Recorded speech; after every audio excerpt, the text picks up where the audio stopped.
o algunos libros que no eran heréticos, pensaban que eran apócrifos o que no eran del todo correctos. Incluso de algunos padres de la iglesia, algunas cartas de San Ignacio, el pastor de Herma, pero luego se vio que no tenía ningún problema y fueron aceptados por la Iglesia Universal.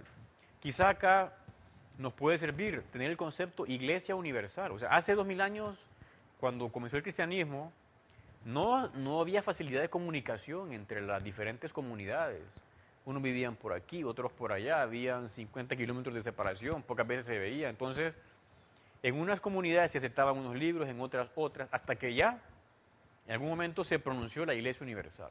Bueno, con esa introducción pasamos ya al primer punto, que es la historia del canon del Antiguo Testamento, entre judíos y entre cristianos. ¿Cómo se hizo esa formación del canon? Aquí aparece otra palabra, otra expresión, que es la llamada Biblia de los 70, o en latín se dice Septuaginta, Septuaginta. Resulta que, quizá usted sabe, más o menos en el siglo IV, tercero antes de Cristo, cuando los judíos habían emigrado de Palestina a diferentes lugares, algunos a la zona de influencia del imperio de los griegos, en Alejandría, pues ahí se tradujo la Biblia, porque le llamó la atención, más que la Biblia, libros inspirados de los judíos, porque todavía no estaba el canon del Antiguo Testamento definido. Se tradujeron del hebreo, se tradujeron al griego. Y lo tradujeron, según la tradición, 70 sabios griegos. Por eso se le llama la Biblia de los 70, que está en griego. Y es la traducción que se hizo en el siglo III, más o menos antes de Cristo, del hebreo al griego. Eso es muy importante, esa Biblia de los 70, o esa versión, esa traducción, ya veremos, porque fue la que conocían también los apóstoles. Bueno, básicamente, como he dicho antes, no estaba cerrado el canon, la lista de los libros del Antiguo Testamento entre los judíos. También habían apócrifos, mucha literatura supuestamente inspirada entre los judíos. Pero básicamente, ya en el siglo como tercero o segundo antes de Cristo, hay testimonio o cuarto incluso, de cómo era la estructura de las escrituras que veneraban los judíos. Por ejemplo, en la introducción a Eclesiástico o Siráchide, dice lo siguiente: muchas e importantes lecciones se nos han transmitido por la ley, los profetas y los otros que les han seguido, por las cuales bien se debe encomiar a Israel por su instrucción y sabiduría. Bueno, aquí aparece en este texto tres bloques: la ley, los profetas y otros escritos. Eso es lo que los judíos tenían, porque también ellos habían perdido sus tierras, habían sido invadidos, habían sido desterrados a Babilonia, habían regresado del destierro, luego los invaden los griegos, luego los romanos. Ellos no andaban Biblias, lo que andaban eran rollos de papiros, luego de pergaminos, pero ya habían como tres bloques: la ley, llamada Torá o Pentateuco, los profetas y luego otros escritos. Básicamente se le llama eso Tánaca, T-N-K, la T de Torá, la N de Nevin, profetas, y la K de Ketubín, otros escritos. Era como el bloque pero no todos los judíos aceptaban todo eso. Por ejemplo, los saduceos o samaritanos solo aceptaban la Torá. Los esenios aceptaban incluso otros libros, por ejemplo, algunos apócrifos. O sea que en los judíos mismos no había uniformidad de qué escrituras sí creían, unos más, otros menos. La Torá son los 5 libros del Pentateuco: Génesis, Éxodo, Levítico, Números, Deuteronomio. Los profetas o Neveim hacía referencia a profetas anteriores, José, jueces, reyes, y profetas posteriores, profetas mayores y menores. Bueno, ahí, ¿cuántos profetas? Esa es otra historia, no da tiempo de verlo acá, pero en líneas generales era eso.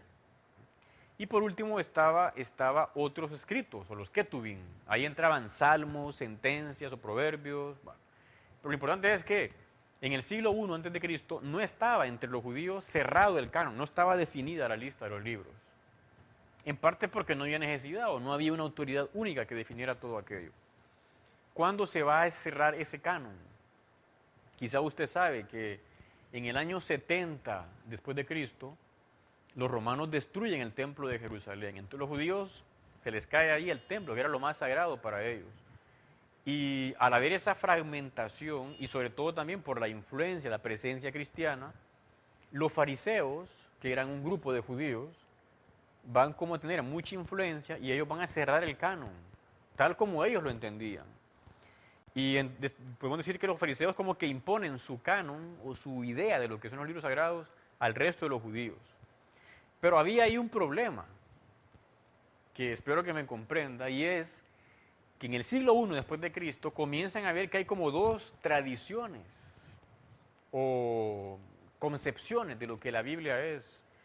Unos de los que han vivido siempre en Palestina y otros judíos que vivían en el mundo de influencia griega, en Alejandría. Tanto que se habla del canon o corriente o tradición alejandrina o también de Palestina nada más.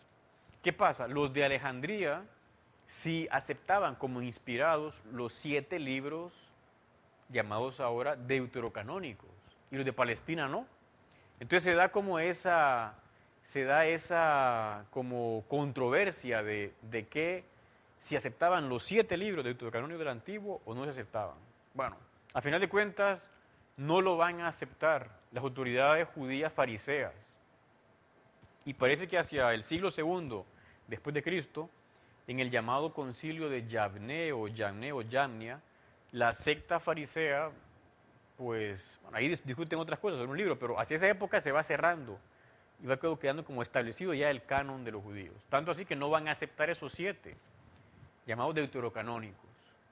Pero resulta que los apóstoles en su evangelización o predicación sí usaban lo contenido en los libros deuterocanónicos. Por eso el juicio definitivo o último va a ser el que viene de esos apóstoles, que son la Iglesia Católica, no tanto de los judíos. Martín Lutero, por ejemplo, va a inclinarse por seguir a lo que dicen los judíos, que no aceptan los 7 deuterocanónicos del Antiguo Testamento. Pero bueno, le decimos a Martín Lutero, si usted se inclina por los judíos, entonces no crea nada del Nuevo Testamento, porque los judíos tampoco creían en el Nuevo Testamento. A final de cuentas, muchos protestantes ahora entienden que sí hay que seguir los 7 deuterocanónicos del Antiguo Testamento, porque bueno, la autoridad última la posee aquella comunidad dejada por Cristo. Bueno, pues básicamente esto fue cómo se hizo el canon del Antiguo Testamento entre los judíos. Y entre los cristianos, bueno, también ahí había como una conciencia de esas dos tradiciones o corrientes, de Palestina o de Alejandría. Pues resulta que de las como 350 citas del Antiguo Testamento en el Nuevo, 300 concuerdan con esa versión que he dicho de los 70. No se citan textualmente los deuterocanónicos, pero hay alusiones claras. O sea que la primera comunidad cristiana, los apóstoles y los primeros seguidores, sí usaban las ideas de todos los libros del Antiguo Testamento, incluidos los deuterocanónicos. Con lo cual, por eso los católicos creemos ahora en esos libros. En general decimos que se usa la de los 70. Pero algunos cristianos no creían también en esos libros deuterocanónicos. Por ejemplo, San Jerónimo, que tradujo la Biblia del hebreo al latín. ¿Por qué? La Biblia, lógicamente, de la parte del Antiguo Testamento y también el Nuevo del griego al latín. Porque a veces en las discusiones con los judíos no usaban los deuterocanónicos, porque los judíos no los aceptaban la mayoría. Entonces por eso cayeron como en desuso en algunas comunidades cristianas.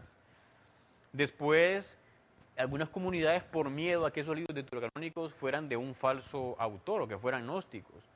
También porque no había una decisión eclesial universal, porque la iglesia estaba apenas comenzando y además como había persecución, no se reunían en concilios. Algunos padres dudan de los deuterocanónicos, padres de la iglesia, pero otros muchos sí los aceptaron. Y también hubo concilios que aceptaron los libros deuterocanónicos. Por ejemplo, el concilio de Hipona 393 o de Cartago 397. San Agustín aceptaba los deuterocanónicos. Y sobre todo el concilio de Florencia en 1443 y el concilio de Trento en el siglo XVI. Bueno, pues es importante, como decía